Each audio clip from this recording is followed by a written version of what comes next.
Olá, pessoal, boa noite. Hoje a nossa aula aqui é nosso retorno, estamos finalizando o nosso curso de FRS, hoje é dia 14 de janeiro, né? Então a gente vai começar aqui a nossa aula falando do CPC 02, que é conversão de balanços em moeda estrangeira, né? Quando a gente faz a conversão não só de balanço, mas de operações em moeda estrangeira. Então a gente vai efetivamente tratar desse assunto hoje. Lembrando, pessoal, que essa norma, tá? A forma como ela está aqui, o CPC, ele trata, digamos assim, ele fala dos procedimentos que nós temos que considerar, tá? A prática, efetivamente, disso daí, a gente vai ter que fazer lá naquela atividade, tá? Então, lá eu vou passar para vocês fazerem a conversão nos dois procedimentos que a gente tem aqui. Procedimento de operação, né? E o outro procedimento que é quando a gente tem, como se diz, o procedimento de conversão, tá? De conversão. Tudo bem? Olha só, pessoal. O César que gosta de tecnologia aí, né, César? Assim como eu, né? Ó. Sim. Tá vendo aí? Aí. Sim. Oi? O que é isso?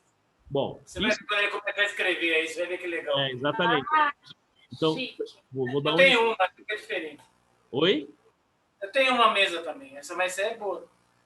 É uma... Por exemplo, ó, a gente vai escrever aqui, ó. Ó, por exemplo, eu vou abrir aqui um... Ó, eu abri aqui um... Tá vendo aqui? Sim. Então, por exemplo, se eu for escrever alguma coisa aqui, ó, né? Então, vamos lá, ó.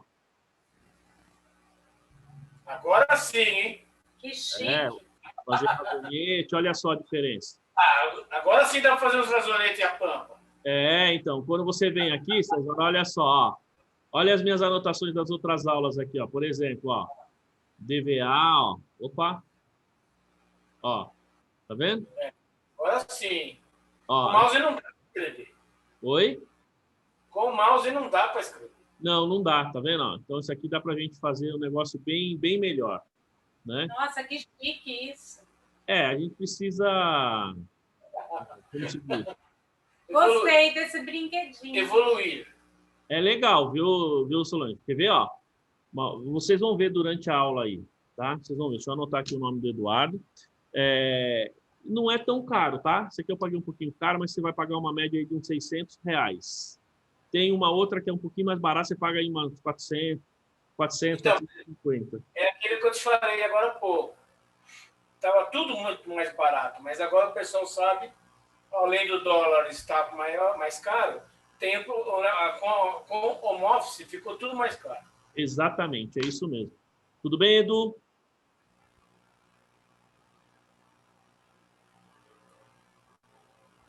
Ô, professor. Como é que você está, meu Boa querido? noite. Tá bem, não? Tá melhor?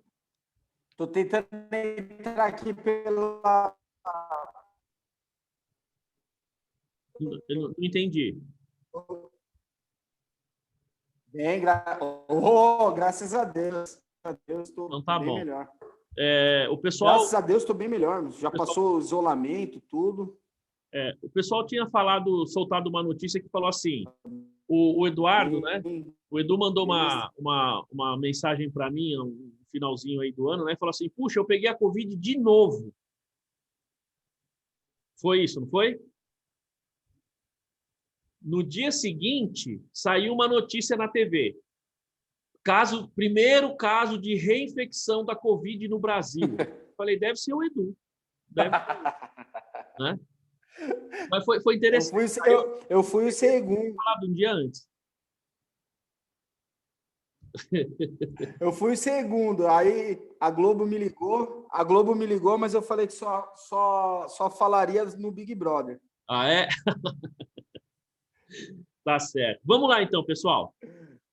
Vamos falar aqui, ó. Então, vamos lá. Temos aqui para a gente falar hoje de CPC 2, então, efeito na mudança de conversão de câmbio, tá? Então, como eu disse a vocês, Gente, o procedimento aqui tem algumas operações que acabam sendo um pouco mais complexas, outras nem tanto, mas dá um trabalhinho para fazer, tá?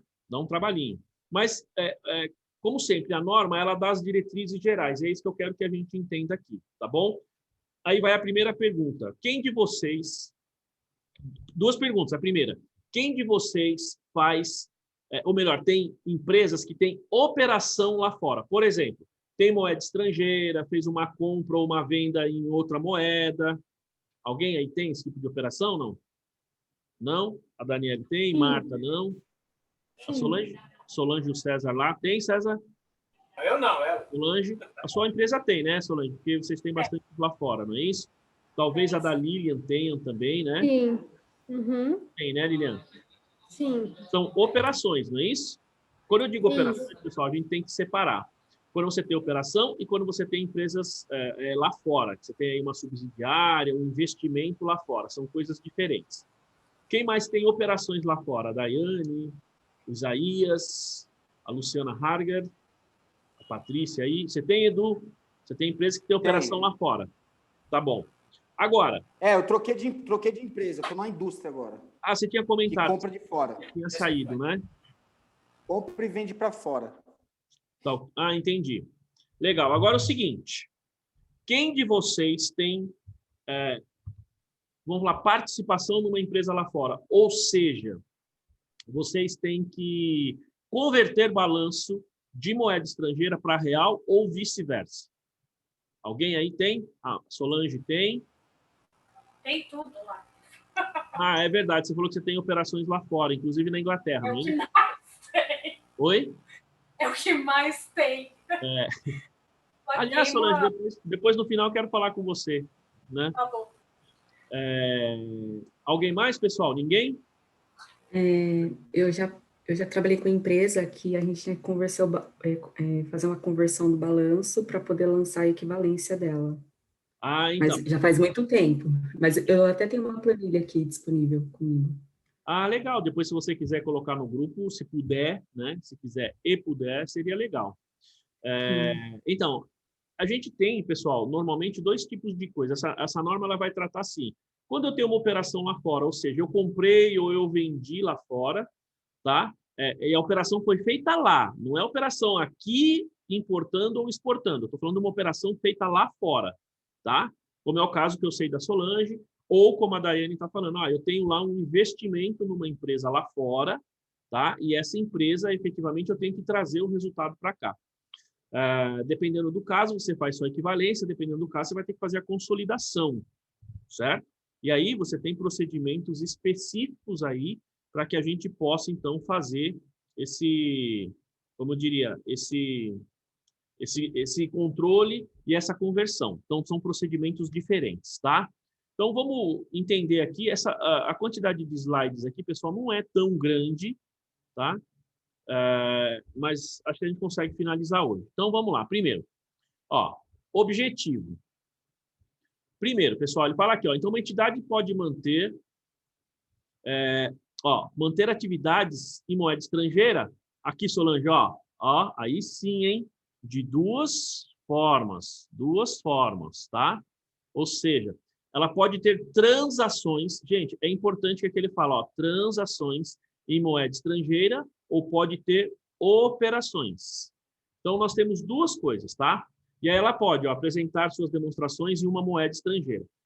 Ele vai dar o conceito aqui, pessoal, deixa eu só confirmar aqui nos conceitos.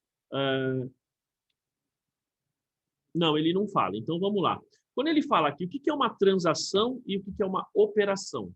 Vocês sabem diferenciar operação de transação? Uma transação é quando você vai lá, por exemplo, eu vou comprar uma máquina, tá? Ou por exemplo, uma empresa lá fora me chama, me contrata para prestar uma consultoria lá nos Estados Unidos, por exemplo. Tá? Então, eu vou lá nos Estados Unidos, lá eu presto o serviço lá e eu emito nota. Veja que eu não estou importando e não estou, como se diz, importando ou exportando. Na verdade, estou exportando serviço, né? Na prática é isso. Mas veja, a operação ocorreu lá, muitas vezes ele vai me pagar lá, às vezes você tem lá, por exemplo, um escritório de representação Enfim, você tem uma salinha que você presta serviço e as suas operações ocorrem lá. E aí você recebe lá, e aí você tem que trazer isso para o seu balanço. Então, isso é uma transação. Você comprou, vendeu diretamente lá fora, pagou, prestou serviço e tal. Isso é uma transação. Quando ele fala uma operação, a diferença da operação é como a Daiane estava falando, olha, eu tenho,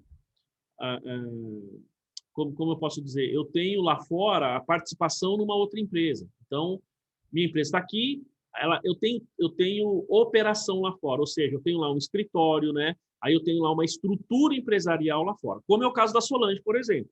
O caso da Solange, ela até já falou várias vezes nas aulas aqui, quando a gente falou de equivalência e tal. O que significa? Que ela tem empresas do grupo dela aqui que são donas ou participam de empresas lá fora. Então, neste caso, não é só transação, você tem uma operação lá fora, tá? E aí, a gente tem procedimentos que são diferentes nesses dois casos, tá? Bom, ele fala aqui, ó, a entidade pode apresentar suas demonstrações contábeis em uma moeda estrangeira. Então, basicamente, é isso aí que a gente está falando. Ó. Então, ela pode manter atividades aí em moeda estrangeira, sendo transações ou operações, e a partir daí, dependendo do caso, apresentar em moeda estrangeira. Ó, então, qual que é o objetivo aqui? Ó? É orientar acerca de como incluir transações em moeda estrangeira e operações no exterior nas demonstrações contábeis da entidade. E como converter demonstrações para moeda de apresentação.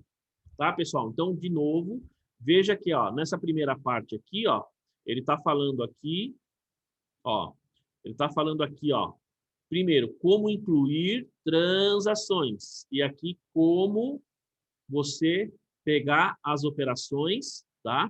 E aí, ó, você fazer o quê?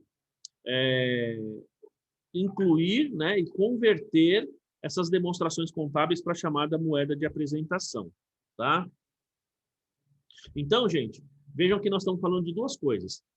Pega a transação, converte e registra na sua contabilidade. Você tem a operação, você vai pegar essa operação e vai converter a demonstração e não a operação. Você vai converter o balanço, tá? Ó, ele fala que os principais pontos aqui, eles envolvem quais taxas de câmbio devem ser usadas e como reportar os efeitos das mudanças na taxa de câmbio nas demonstrações contábeis. Gente, nós temos várias taxas de câmbio que devem ser utilizadas, tá? Na verdade, assim, na prática, a gente usa para as taxas, a gente usa, basicamente, 3 taxas diferentes. Então, para um grupo de ativos ou passivos, uma taxa, para outro grupo de ativos ou passivos, outra taxa, para resultado, outra taxa. Esse é o procedimento padrão, digamos assim. Muita gente, infelizmente, ou por desconhecimento e por não participar dessa aula aqui, acha que, na hora de converter balanço, eu vou pegar meu balanço, minha DRE, vou pegar meu último saldo lá de 31/12 e dividir tudo pelo dólar, se for dólar, né, ou euro, ou libra, né, e converter pelo último valor lá. Tá correto fazer isso? Não? Não? Certeza? Ó, veja só, algumas contas do balanço nós vamos fazer dessa forma. Outras contas do balanço, não. Outras contas do balanço a gente vai ter que pegar histórico. Tem outras que a gente vai usar a média, certo? Vocês vão entender... É a operação, né? Oi? Em alguns casos é o valor da operação. A operação, por exemplo, lá feita em uma moeda forte, é aquele valor que você vai operar, né? Não é conversão. Não, então, mas aí, Solange, a gente chama essa, por exemplo, dependendo da operação, você vai converter com a taxa histórica. A gente chama de histórico porque essa conversão vai ser no dia da transação. Exato. Então, talvez no seu caso você faça isso em libra esterlina, não é isso? Não, é tudo dólar. Ah, em dólar? Mas é uma empresa inglesa? Tá? É uma empresa inglesa cujas subsidiárias estão nos Estados Unidos e na América Latina. Ah, entendi, tá bom. Então, veja, aí é dólar, não tem jeito, né? Dólar americano, né, pessoal? Também tem que tomar cuidado. Porque tem vários dólares. Você tem o dólar canadense, tal. No caso, o dólar americano. Se você está fazendo a conversão de uma empresa que é canadense e ela só tem operação no Canadá, tem um dólar canadense, muito provavelmente, tá? Mas isso nós vamos entender como a gente deve fazer, tá? O que a gente deve considerar nessas operações, tá? Então, Então, isso é importante aí para a gente entender. Por isso que ele fala, os principais pontos envolvem quais taxas de câmbio devem ser usadas e como reportar esses efeitos, certo? Como eu disse, surge aí uma certa dificuldade nas pessoas em quais são as taxas e como que eu faço essa conversão. Como a Solange falou. Ah, mas vocês viram que ela já ficou brava, só não ficou em pé, mas ela ficou brava ali comigo. Eu falei, não, tem que pegar a taxa. Não, mas é do dia da operação. Lógico, tá certo. Essa dependendo da operação, é taxa histórica mesmo que tem que utilizar. Tá? Dependendo da operação, dependendo da conta, ou da natureza da conta, vai ser o dólar do último dia do mês. Tá? Bom, então o que ele fala aqui? Ó? Este procedimento, então, ele tem que ser adotado na contabilização de transações e saldos, tá? Transações e saldos, tá? De novo, ó, transações, quando ele fala saldos, porque dependendo da conversão, você vai usar saldos. Ó, na conversão de resultado e posição financeira de operações no exterior, que são incluídas nas demonstrações contábeis da entidade por meio de consolidação ou pela aplicação do método de equivalência patrimonial. Então, ó, conversão de resultados e posição financeira de operações no exterior. Pode ver que aqui ele não fala de transações. Tá? Ele fala operações que são incluídas nas demonstrações. Quando ele fala aqui, eu posso estar fazendo a consolidação, e aí eu preciso converter o balanço inteiro, ou eu preciso pegar as operações, como a Daiane falou, vou ter que fazer ali um processo para converter esse resultado, ver como é que esse resultado vai chegar para mim, para que eu faça a equivalência. Tá? Bom, depois, ó, ou na conversão de resultados e posição financeira de uma entidade para uma moeda de apresentação. Aqui, gente, às vezes você não vai exatamente fazer em moeda estrangeira, tá? Por exemplo, você tem empresas, eu já falei isso para vocês, o caso da Embraer, por exemplo, né? O caso da Embraer, ela apresenta lá o balanço dela em dólar, tá? Ela apresenta o balanço em dólar. Muito bem. Aí você vai falar assim, mas espera aí, mas ela está no Brasil, ela não tem que apresentar em reais? Então, a gente tem que pensar, você vai ver que tem moeda de apresentação, moeda funcional, né? Então, esses diferentes conceitos de moeda, eles têm que ser levados em consideração na hora de, assim, pensando naquilo que eu vou fazer, naquilo que eu vou apresentar. Então, por exemplo, acabei de falar aí, a Embraer, ela vai fazer o balanço em reais, tá certo? Né? Ela vai fazer o balanço em reais, mas ela também faz em dólar. Também faz em dólar. Percebe? Agora, eu posso pegar, por exemplo, a Pocopets aqui, a escola de negócios, e falar assim, não, vou apresentar o meu balanço em dólar. Eu posso fazer isso? Eu posso pegar o meu balanço em reais, que eu apresentei aqui em reais, em FRS, e converter para uma demonstração em dólar? Pode. Qual que é a minha moeda funcional? Que a gente vai falar daqui a pouco. É real. Minha moeda funcional é real, tá? Mas eu posso apresentar em dólar? Posso. Por isso que ele usa aqui, ó, porque eu posso mudar, de repente, a minha moeda de apresentação. Vamos supor que eu quero apresentar meu balanço para uma empresa que está lá nos Estados Unidos. Eu só quero apresentar, só para ele entender e ter uma ideia, para ele fazer uma análise de balanços do meu balanço, tá? Então, embora eu tenha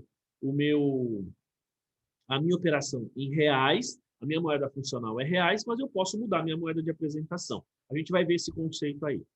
Bom, aqui a gente entra, então, gente, nas definições, nesses conceitos. Então, ele vai falar várias vezes aí, nessa questão aqui, taxa de fechamento, tá?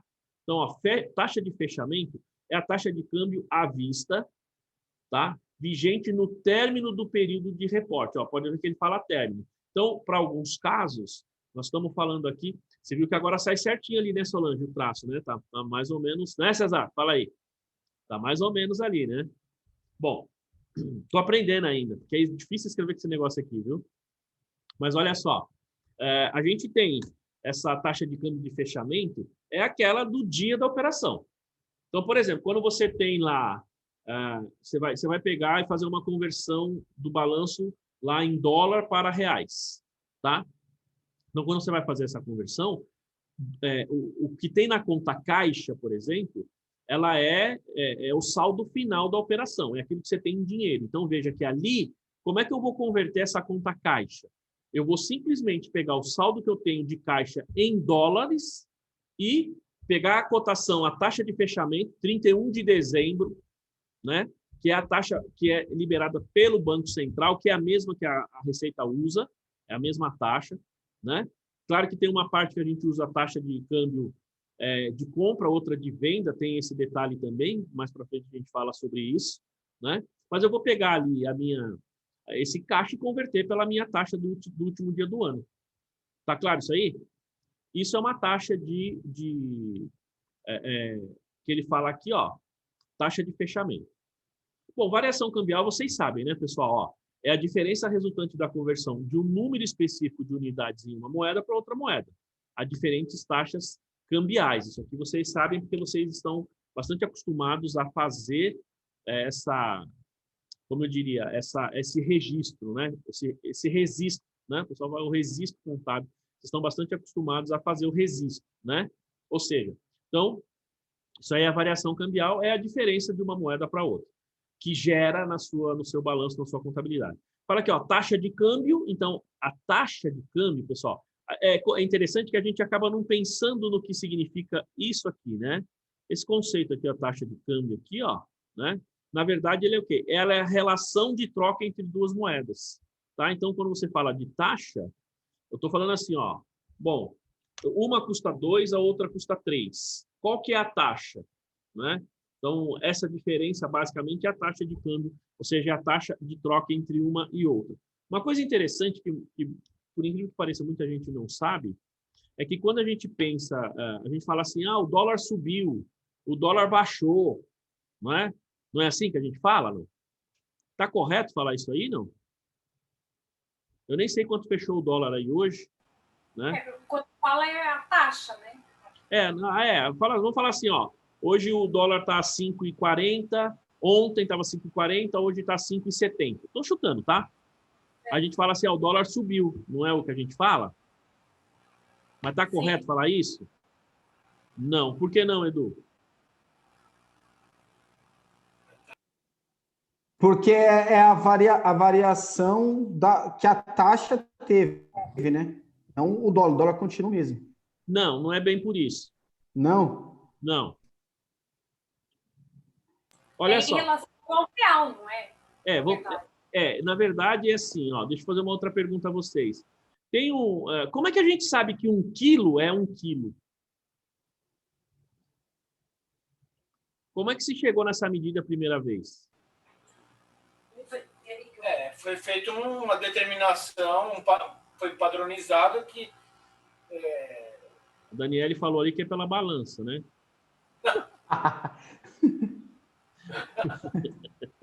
E não está errado, mas olha, eu não sei se vocês sabem, mas... De medida, tem uma tabela... Então, mas como é que se chegou nisso daí? Ó, vou falar para vocês. Acho que está lá na França, 1 quilo, né? Eu não sei se já aconteceu ou está para acontecer. 1 quilo vai deixar de ser exatamente 1 quilo. Tá? Bom, o que acontece? Lá na França tem um determinado lugar que eles têm o padrão. Eles pegaram lá, tem uma determinada peça de metal, não é grande, é uma peça assim, fica até guardada tipo uma espécie de museu tal. Então, aquela peça ali, aquilo ali, claro, lá atrás, há sei lá quantos anos, aquilo foi pesado e falaram, não, aqui tem 1 quilo. Ou seja, criaram um padrão, criaram uma referência.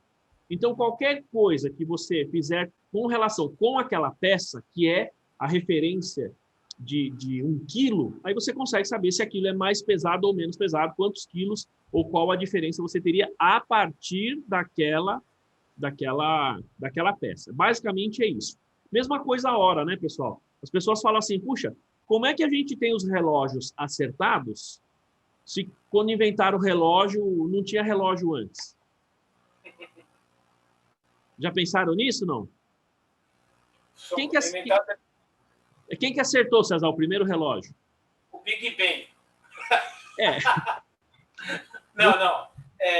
Eu não sei, mas É claro, é que assim, as horas eram medidas por relógio solar, você tinha outros padrões de referência. Só um detalhe, o que é o Big Bang? O que é o Big Bang? A gente ouve falar direto, o César acabou de falar ali. O relógio, né?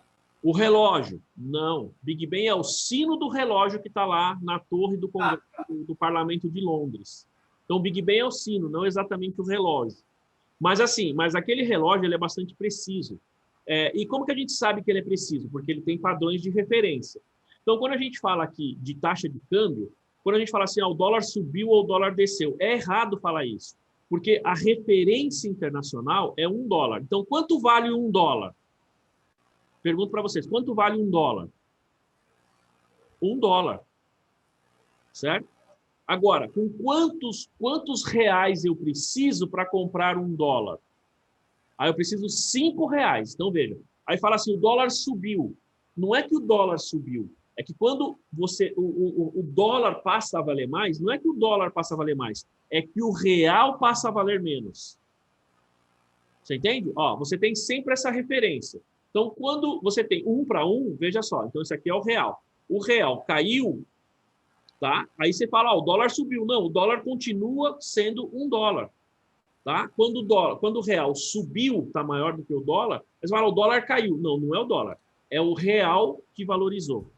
Tá? O dólar, ele é sempre $1. Ele é sempre a mesma referência. Por isso que eu falei do peso, da hora, né? Temperatura também é assim. E esse caso do quilo... Oi? Litros também, né? Também, exatamente. Esse caso do quilo que eu falei para vocês, há um tempinho atrás, foi agora, não sei se ano retrasado, ano passado, eles iam mudar a referência, porque com o passar dos anos, assim, claro, tem uma diferença de, sabe, de peso de fio de cabelo no negócio, mas aí muda a referência do quilo. Aí você fala assim, puxa, mas um fio de cabelo, o peso de um fio de cabelo faz diferença? Faz, porque transforma isso em toneladas e toneladas de produtos que estão sendo comprados e vendidos, comercializados ao redor do mundo. Faz uma diferença enorme quando se pensa em termos de, vamos falar assim, por menor que seja a quantidade unitária, essa referência unitária, quando ela passa por uma referência considerando bastante um volume alto, você tem uma diferença grande, tá? Então, quando ele fala aqui de taxa de câmbio, é justamente essa relação entre essas duas moedas, tá? Lembrando que a referência é sempre o dólar, tá? O dólar é a referência internacional. Bom, valor justo, pessoal, a gente já falou bastante aqui de valor justo, né? Já vimos o CPC 46, valor justo. Então, ó, valor justo é o preço que seria recebido pela venda de um ativo ou que seria pago pela transferência de um passivo. Eu falei isso ontem no treinamento. É assim, é o valor. Eu quero vender um determinado produto, é o valor que eu espero receber pela venda e a outra parte espera pagar, ou quitar ou transferir esse passivo, tá? Digamos assim, isso é importante porque aqui, quando a gente fala é o preço que seria recebido ou seria pago, é um acordo, tá, pessoal? Não é o valor definido exatamente pelo mercado. Só reforçando, para quem, de repente, não participou dessa aula aí, quando a gente fala de valor justo é diferente de valor de mercado. Eu sempre uso como exemplo carros antigos, né? Você tem um carro antigo, ele custa lá R$3.000 pela tabela, mas a pessoa paga 30, 40, 60, 70 mil reais num carro antigo. Por que ela faz isso? Porque para ela é justo, porque ela é colecionadora, enfim, a pessoa revende, tá? Agora, para aquela pessoa que não revende, que não quer saber de carro antigo, o valor simplesmente é zero, tá? Ou seja, o próximo de zero de um carro antigo. Então, e outra coisa que ele fala, ó, então ele diz assim, ó, valor recebido, transação não forçada. Então, é uma transação não compulsória. Eu quero fazer, eu quero comprar ou eu quero vender, eu não estou fazendo aquilo porque eu estou sendo obrigado, porque a lei determina, porque o juiz determina ou coisa do tipo, tá? Então, tem que ser uma operação não forçada. Outra coisa, entre participantes do mercado, duas coisas que ele não está falando um item aqui, mas participantes do mercado e independentes entre si, na data da mensuração. Então, o que é o participante do mercado independente? Então, por exemplo, o César e a Solange são casados. Quando eles fazem uma operação entre eles, é valor justo? Qualquer tipo de operação entre eles pode ser considerado valor justo? Não, César. Não, Edu. Por quê? Porque eles não são independentes. Os dois são uma pessoa só, em tese. Entendeu? Então, quando você tem, por exemplo, a Solange tem operações com empresas lá fora. A Lilian também tem operações com empresa muito provavelmente do grupo, né? Operações fora. Eu acho que o próprio Alex aí a própria Daiane e a Patrícia, se eu não estou enganado, também deve ter esse tipo de operação. Então, quando você tem esse tipo de operação com outras empresas do grupo, você não pode considerar aquilo como valor justo. Aí você vai falar, tá, mas como é que eu registro, então? Então, você teria que pegar aquela operação, apurar o valor justo, e nessa operação você pode ter ali um ganho ou uma perda naquela operação. Por quê? Porque tem determinadas normas que diz, esta operação tem que ser registrada por valor justo.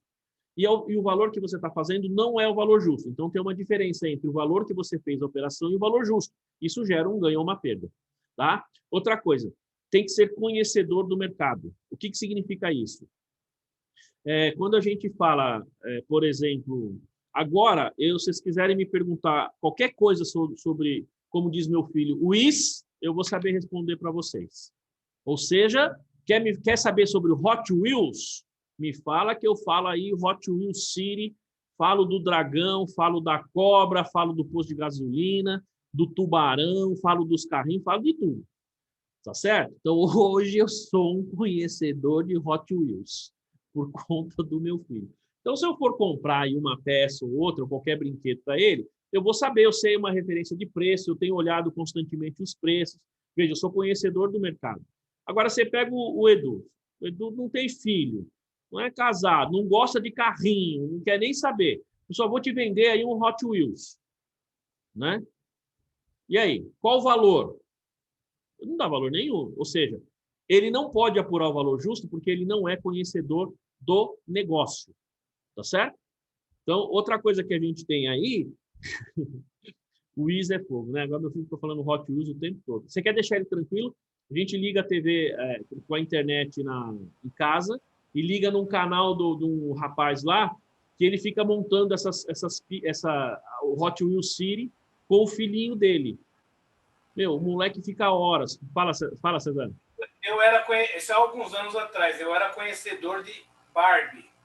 Barbie, a boneca. Então, você sabe, minha esposa ama Barbie. Ela tem meio trauma de criança, porque quando ela era criança sempre quis uma Barbie, o pai dela nunca deu. Mas assim, você vê, o pessoal dá risada, fala assim, puxa, conhecer Barbie. Mas é um negócio que se você compra e vende, né? Para quem conhece esse mercado, fala a verdade. Não, eu só comprava as Barbie. Minha filha brincava com elas. Ah, você comprava e a Solange que brincava? Não, a filha dele. Ah, entendi. O casamento dele é Acho que ela teve umas 30, 40 Barbie, né? Entendi. Agora entendi. É isso mesmo. Agora, mas eu estou falando isso porque tem gente que coleciona. Né? Aí, eu vi uma coleção esses dias de uma espécie, não sei exatamente, não me lembro o que era, os negócios super... de Hot Wheels mesmo. Tem Hot Wheels, tem carrinho que chega a custar aí, acho que mais de R$1.000, R$2.000. Porque são carrinhos raros, né, do Hot Wheels. Agora, pergunta para mim se eu pago R$2.000 num carrinho de Hot Wheels. Se eu vacilar, eu moro no 15º andar, se eu vacilar, meu filho joga do 15º andar na cabeça de quem está lá embaixo. Ele já fez isso com o meu celular. Eu tinha, na verdade, 1 mês e meio com o celular. Tinha pago R$1.700, ele jogou do 5º andar. Destruiu. Do 5º não, do 15º. Não sobrou nada do celular. Sorte que não caiu na cabeça de ninguém. Né? Outra coisa que ele fala aqui no conceito, pessoal, é aqui no finalzinho, ó, na data da mensuração. Sempre que você fala sobre valor justo, você tem que ter uma data de mensuração. Você tem que ter uma data específica. Tá? É necessário você ter essa data. Aí você vai falar, mas por que eu preciso ter essa data? Porque depois você vai passar por auditoria, você precisa saber na hora que está fazendo o fechamento do seu balanço, tudo isso. Tá? Depois a gente tem aqui, ó, moeda estrangeira. Então, isso aqui é interessante, porque, ó, moeda estrangeira, quando a gente fala, qual que é a moeda estrangeira? Você já fala dólar. Não, ó, é qualquer moeda diferente da moeda funcional da entidade. Tá? Então, nós vamos entender o que é moeda funcional. Tá? Então, qualquer moeda diferente dessa moeda funcional vai ser chamada moeda estrangeira. Se a gente pegar, por exemplo, ó, olha que interessante, a Embraer, como ela, por exemplo, a moeda funcional dela é dólar, ela está no Brasil, tá? Se a gente for pegar aqui o conceito especificamente dessa norma, nós poderíamos entender assim, que se a moeda funcional dela é dólar, o real seria moeda estrangeira. Entenderam? Vejam que interessante. E ele está no Brasil. Tá? Então, não é necessariamente a moeda estrangeira, a moeda de outro país. É a moeda diferente da moeda funcional.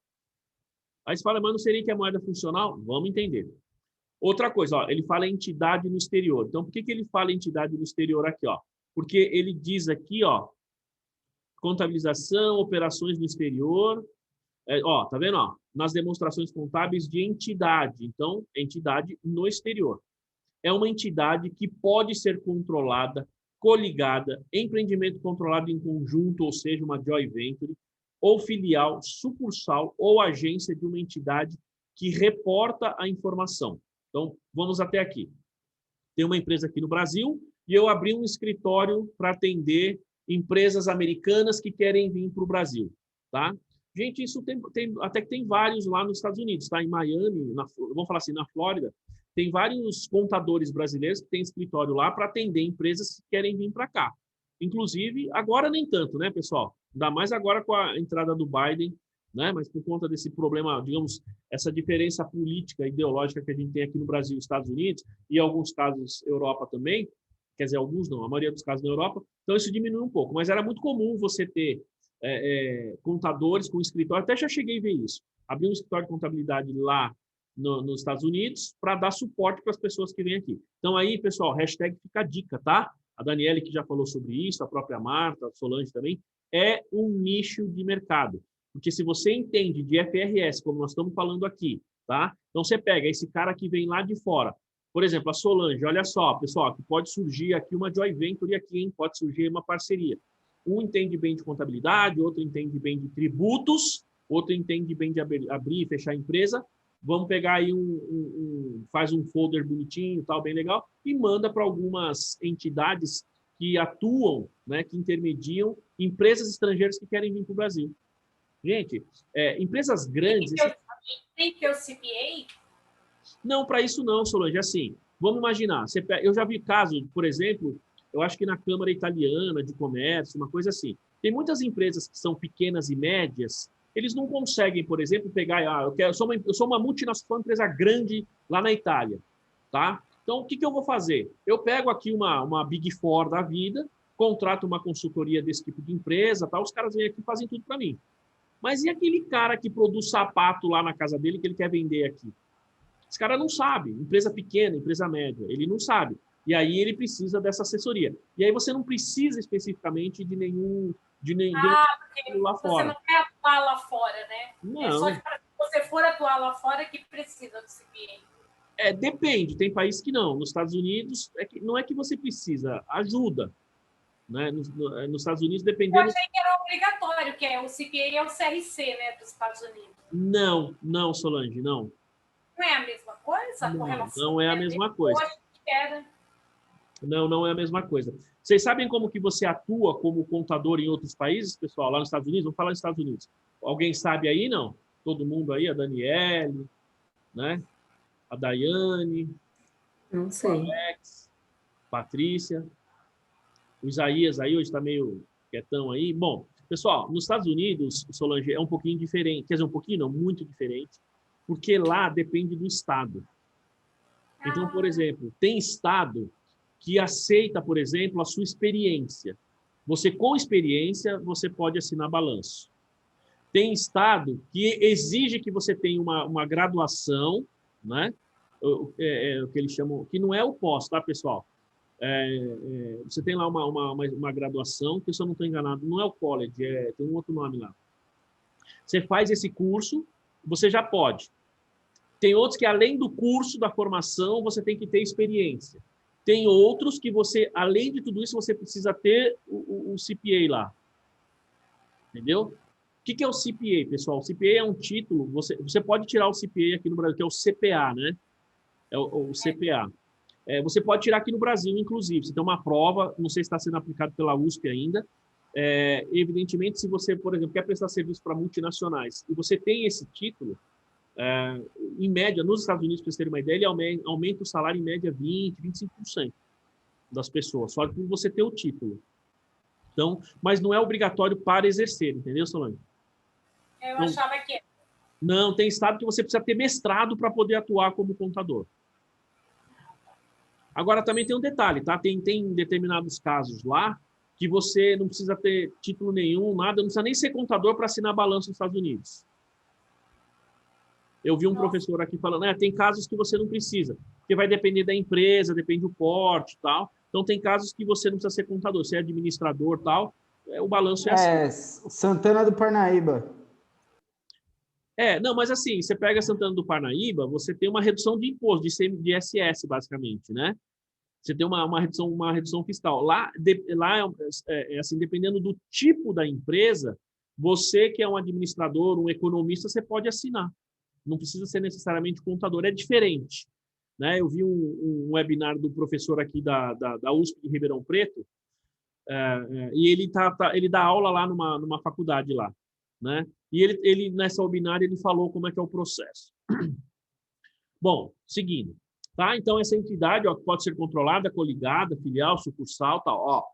Aí sim, por meio do qual são desenvolvidas atividades, percebam isso, pessoal, que estão baseadas ou são conduzidas em um país ou moeda diferente daquela da entidade que reporta a informação. Então, se eu estou no Brasil, a operação, a moeda é feita com tudo que está lá fora, e é diferente da minha moeda que eu reporto, porque eu estou aqui no Brasil. Eu sou a entidade que reporta, né, que faz a divulgação das demonstrações. E eu controlo essas operações lá fora, ou eu participo dessas operações, eu estou sujeito a fazer essa conversão, né, para colocar no meu balanço. Então, aí a gente cai aqui exatamente no conceito de entidade no exterior. Tá? Aqui, gente, prestem atenção, depois ele vai detalhar a moeda funcional. Ele vai dar bastante detalhes do que é uma moeda funcional. Mas, é a moeda do ambiente econômico principal no qual a entidade opera. É claro isso para vocês, pessoal? É a moeda, né, digamos assim, não é da atividade, no ambiente econômico principal na qual a entidade opera. O que significa isso? O que quer dizer isso? Então, por exemplo, esse exemplo que você achou que era Libra, né? A entidade que é a holding é na Inglaterra, mas lá não tem nada. Não, né? Toda a operação é na América Latina. Entendi. E os dois mercados principais é o Brasil e a Argentina. Mas tem nos Estados Unidos e tudo. Só que eles convertem tudo para dólar. Então, quer dizer, teoricamente, a funcional deveria ser em real. Então, vamos lá. 80% da operação é no Brasil. 80% é no Brasil? 80% lucrativo é no Brasil.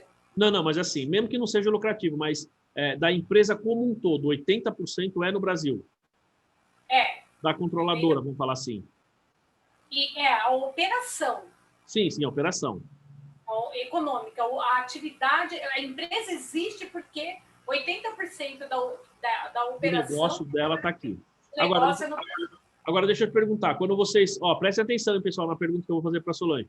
Quando você dá orçamento, quando você faz aí uma proposta, quando você vende...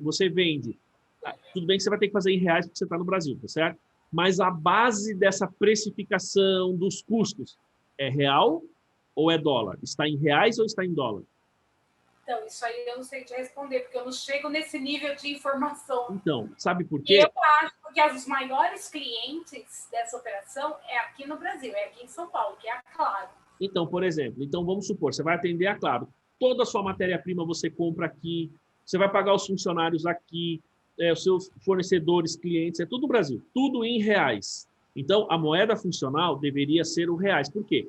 O real, porque é o principal ambiente econômico no qual ela trabalha. Então, agora, veja a Embraer. Eu sempre uso a Embraer como exemplo, tá, pessoal? Então, pensa na Embraer. A Embraer, ela está no Brasil. Mas qual é o ambiente principal no qual ela atua? É o Brasil? Ela vende aviões para o Brasil? Não, ela vende aviões para outros países. E toda operação comercial é baseada no quê? No dólar. Né? Então, quando ela vai comprar matéria-prima, ela compra em dólar. Quando ela vai pagar funcionário, nos orçamentos que ela dá para formar preço, ela dá em dólar. Consequentemente, pessoal, lá você tem variação cambial nos salários dos funcionários. Já pensaram nisso? A gente tem variação cambial em moeda estrangeira. Lá você tem variação cambial nos salários. Por quê? Porque você está fazendo uma contabilidade que você vai pagar para o cara $1.000. E na hora de pagar efetivamente, você vai pagar em reais. E você vai ter variação cambial ali. Então, tecnicamente, você tem variação cambial em tudo. Então, veja que, apesar dela estar fisicamente no Brasil, o ambiente que ela opera é um ambiente internacional. Consequentemente, tá? Consequentemente, ela vai operar principalmente em dólar, né? Esse é a operação principal dela. Tá claro isso aí, gente? Isso é importante, tá? Porque, viu, Diogo? Você está ouvindo bem aí? Não sei se você está aí ainda. Tá. Ó, presta atenção nisso que eu falei, porque isso cai muito na prova, tá? No exame de suficiência. Cai bastante no exame de suficiência, tá? Vamos adiante. Ó, o grupo econômico, isso aqui a gente já viu no CPC 36. Então, o grupo econômico é uma entidade controladora e todas as suas controladas. Então, efetivamente, a gente está falando, ó, uma empresa que controla as outras. Gente, deixa eu falar para você, perguntar uma coisa. Eu estou vendo aqui no vídeo algumas pessoas, tá? As outras pessoas não estão com a câmera não, né? Com a câmera ligada. Ou não tem. Mas não estão escrevendo nada no chat. Alguma dúvida, pessoal? Tá tudo tranquilo, suave na nave? Dúvidas, questões aí? Enquanto tranquilo. Tranquilo? Alguém mais aí? Se tiver alguma dúvida, pode escrever, tá? Para eu poder saber, para eu poder acompanhar aí se você está tudo bem. Então, vamos adiante. Ó, moeda funcional, grupo econômico. Beleza. O grupo econômico é fácil, é quando você tem a controladora e as controladas, tá? Bom, gente, aí a gente tem esse itens, ó, ele fala itens monetários aqui, ó. Deixa eu ver se ele define, ó. Então, esse item também aqui embaixo, até vou grifar aqui, ó, né? Isso aqui, ó, itens monetários, tá? Isso aqui, gente, é muito importante, porque isso, quando você identifica os chamados itens monetários ou não, você vai definir que tipo de taxa de câmbio, que tipo de moeda você vai utilizar na conversão, tá? Eu já falei isso aqui para vocês algumas vezes, o que é um item monetário e um item não monetário. Vocês lembram disso? Alguém lembra desse conceito? O que é um item monetário? O Edu não lembra.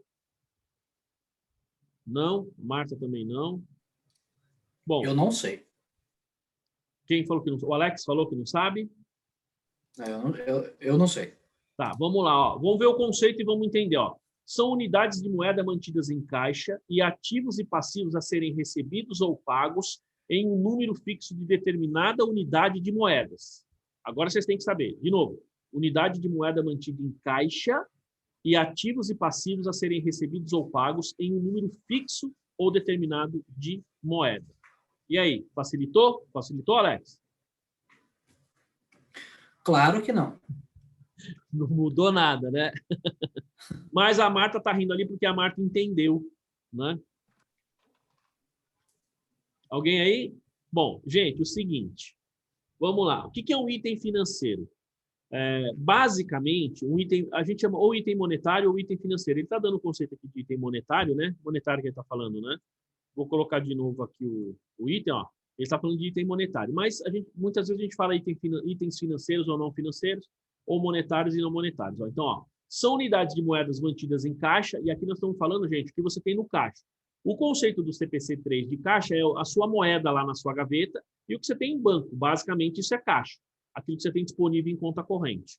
Aí ele fala, ó, ativos e passivos, então, a serem recebidos, evidentemente, no caso do ativo, ou pagos, no caso do passivo, em um número fixo de determinada unidade de moedas. Ou seja, basicamente, é aquilo que você tem no seu ativo ou no seu passivo, tá? Então, são ativos ou passivos que você tem que a próxima etapa de realização ou de exigência desse ativo aí ou passivo, né, é o pagamento ou o recebimento.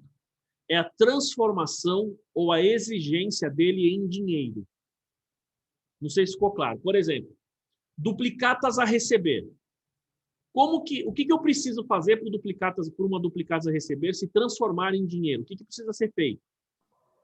Receber. Receber. Percebe? Ó, eu só tenho uma etapa para receber. Um estoque. Para o estoque se transformar em dinheiro, o que eu preciso fazer primeiro? Vender e receber. Percebeu? Mas e se eu recebo à vista? Mas tem que vender. Tem que vender. Percebe? Então, eu tenho uma etapa antes. Então, todos os ativos e passivos, por exemplo, fornecedor, ele é um item monetário. Tá? Por que é um item monetário? Qual é a próxima etapa para exigência, por exemplo, de um passivo? Você fazer o pagamento, não é isso? Você fazer o pagamento. Então, se você vai fazer o Professor, diga.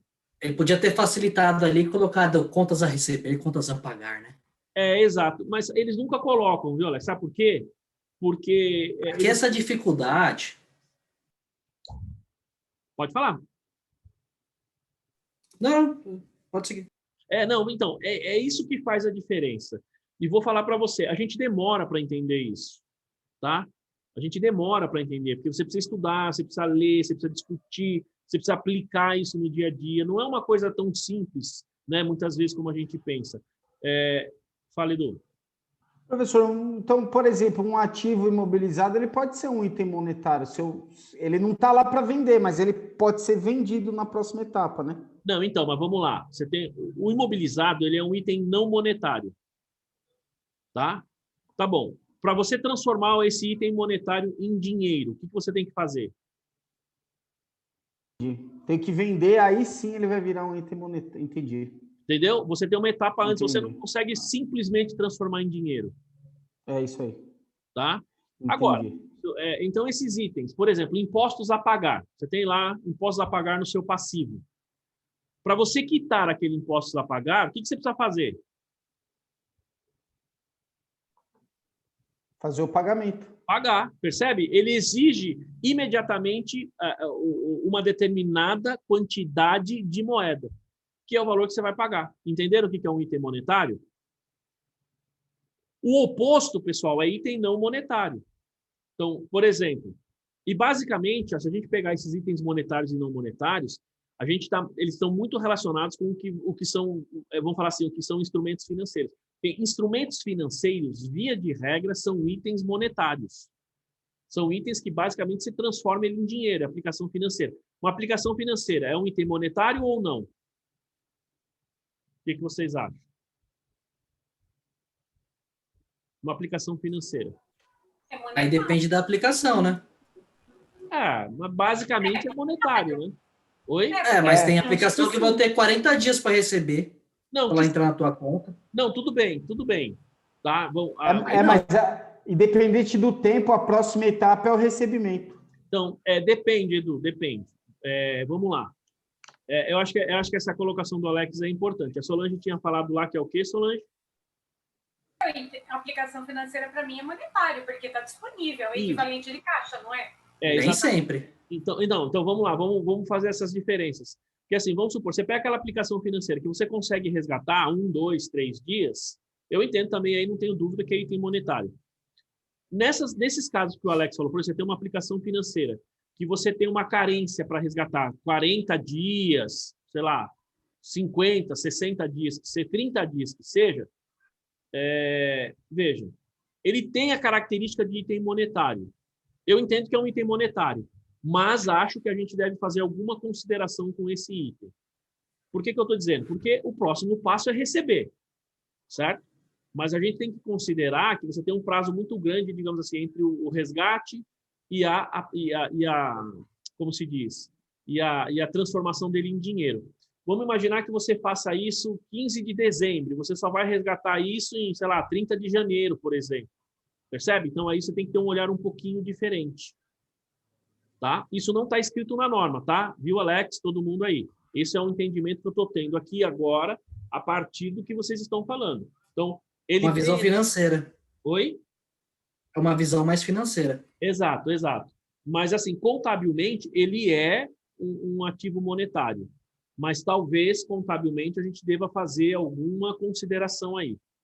Entendeu, Solange e Eduardo? Mas isso é uma posição... Eu entendo que no âmbito da organização, dificilmente você vai ter uma aplicação financeira com carência. Porque você pode prever isso? tudo bem, eu até tenho lá na minha empresa, lá onde eu trabalhava, tem uma aplicação financeira lá, que é um fundo de investimento em participação. Ele não é resgatável, mas aí ele não é o equivalente de caixa. Isso, ele não então. é um item monetário, ele é o não monetário, ele é um direito que eu vou realizar, sabe a Deus quando, né? Nesse caso, complementando o que a Solange tá falando, lá no CPC 3, ele fala assim, o que é caixa e equivalente de caixa. Então, a gente pode usar esse mesmo conceito. O que é uma aplicação financeira equivalente de caixa?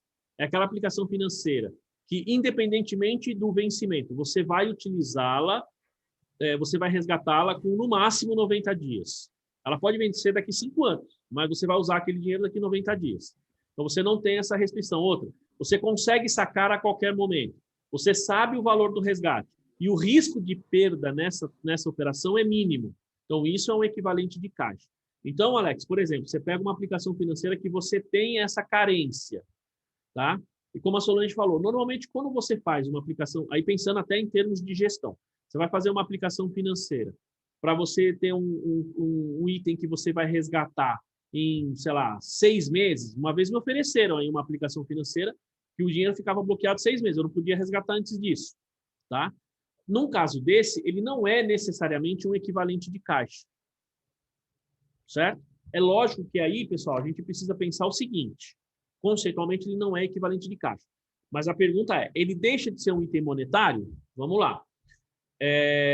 Você pode sacar, porque tem 2 tipos de aplicação, quer dizer, 2 situações que podem ocorrer. Você tem aquela que seu vencimento é daqui 40 dias, ou 1 mês, ou 6 meses, como essa que me ofereceram, né? Assim, nesse caso que me ofereceram, eu não poderia sacar, mesmo que eu pedisse para o banco não devolveria o dinheiro durante 6 meses. Agora, tem aquelas que o vencimento é daqui 6 meses, mas eu posso sacar e perco os juros, ou melhor, perco não. Eu deixo de ganhar os juros lá para frente. Certo? Então, a gente precisa fazer esse tipo de análise. Mas, em essência, continua sendo um item monetário. Entendeu, Alex? Sim. Tá? Então, isso vamos pensando em essência e forma, em essência ele ainda continua sendo. Mas acho que a gente pode fazer alguma consideração na hora do registro contábil, considerando o tempo que você vai levar para resgatar, a proximidade que aquilo está do seu reporte, alguns detalhes nesse sentido. O próprio volume, né, pessoal, e o impacto que isso pode causar na sua demonstração. Tá? Porque, às vezes, uma única operação, você pode reverter o seu lucro ou prejuízo. Você pode passar a ter lucro ou prejuízo. Então, acho que precisaria levar em consideração.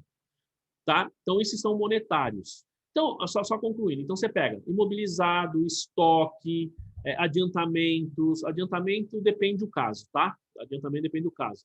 Mas, por exemplo, investimentos, você pega passivos, bom, PL, por exemplo, é um item não monetário, reservas, lucro ou prejuízo, basicamente tudo isso é item não monetário. E na prática, gente, funciona assim. Monetários, itens monetários, eu uso a taxa de fechamento. Então, vamos pegar 31 de dezembro de 2020 agora. Então, em janeiro, estou fechando 2020, tá? Então, vamos lá. O que eu tenho? Eu tenho lá itens monetários, que eu vou ter que converter. Esses itens monetários, uso a taxa 31 de dezembro, porque eles são monetários. É o dinheiro que você vai sacar ali na hora, é o dinheiro que você tem na mão, monetário. Taxa de fechamento. Itens não monetários. Então, estoque, PL, imobilizado, tal, esses itens você vai ter que pegar a taxa histórica. Gente, isso que eu estou falando é na conversão do balanço, tá? Você vai pegar a taxa histórica. Fala, Solange.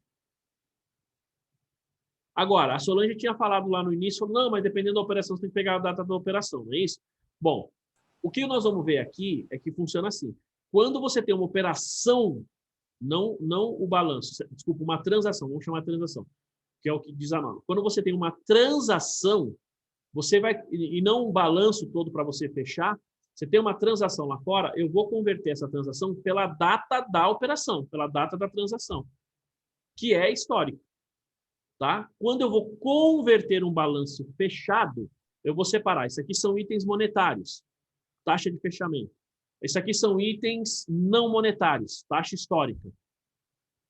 Tá? E o resultado? Taxa média. Ó, você tem 3 taxas para você fazer a conversão. Fechamento, histórica e média. Tá? Pelo resultado, a gente faz pela média. Tá claro isso aí, gente? Pessoal, 8h20. Vocês querem parar aí 15? É 15 minutos nós estamos parando para o café ou 10? 15, né? Ou 20, não me lembro. É 20? Então, vamos dar uma paradinha no café, pessoal, 8h20 até 8h40? Pode ser? Professor, Pode ser. Pode falar. rapidamente aqui, essa questões das taxas aqui, depois se o senhor puder mostrar algum slide, só para a gente fazer as anotações aqui. Estava falando, estava anotando aqui e não consegui pegar todas. Não, como assim? Você está falando deixar o slide aqui, é isso? Não, sobre as taxas, você falou que tem as 3, né? Taxa de fechamento, média, né? Então vamos lá. Que eu estava anotando aqui conforme você estava dando os exemplos. Então vamos lá, vou Mas depois escrever aqui, ó. Vou escrever. Legal, isso que você falou assim, ó.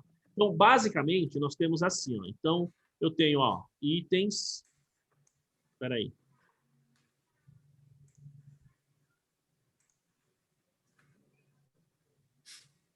Vamos lá, deixa eu só acertar aqui.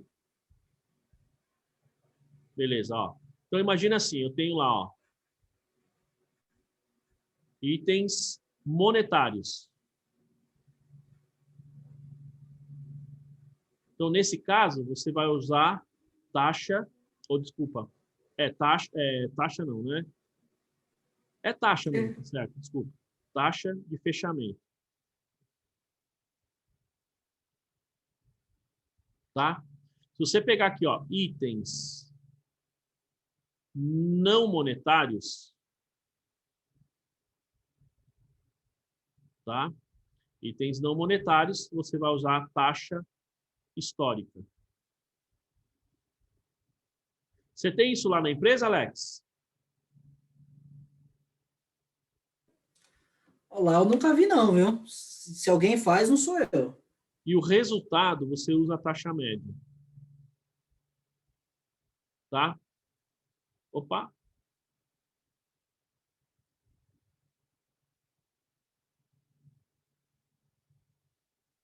Difícil fazer o traço aqui, hein?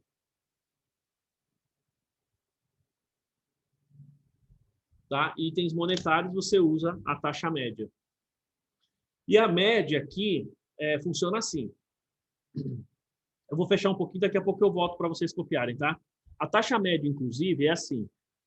Por exemplo, se você está num período na qual a variação mês a mês ou dia a dia não é tão grande, você pode usar a média mês, tá? Média semestre, por exemplo, se a variação não é grande, isso for o resultado. Se a variação for grande dia a dia, você vai ter que pegar a variação do primeiro mês, dia a dia, apurar a taxa média de janeiro, dia a dia, apurar a taxa média de fevereiro e assim sucessivamente, depois apurar a taxa média de todos. Você vê o trabalhão que dá. Agora, se você está mais ou menos estável, a variação é pequena, você pega a média dos 12 meses direto. Entendeu? Dá para fazer isso. Então, isso depende muito também de como está a variação, né, a taxa de câmbio lá no país ou na moeda que você está usando. Fala, Edu. Professor, o senhor falou da monetária, não monetária, resultado, e você tinha falado de quando é operação, né? Então, vamos lá, você quer que eu escreva aqui? Então, quando você está falando assim de uma, vamos falar assim... Transação, né? Que ele falou também. Vamos lá, colocar aqui uma transação. A transação...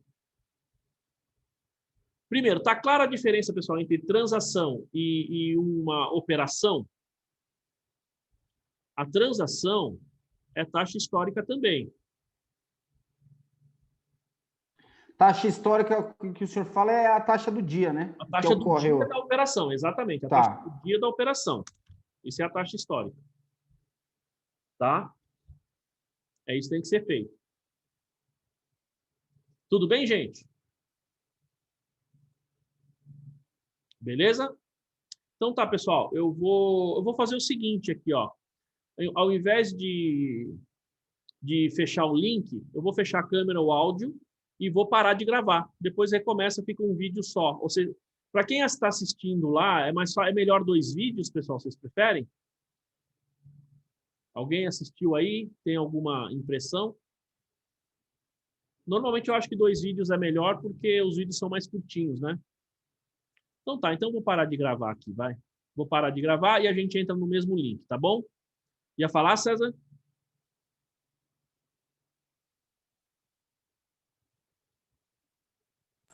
Para você carregar, subir os vídeos, é melhor 2, não é? Melhor, exatamente, isso mesmo, bem melhor, é o que eu prefiro também.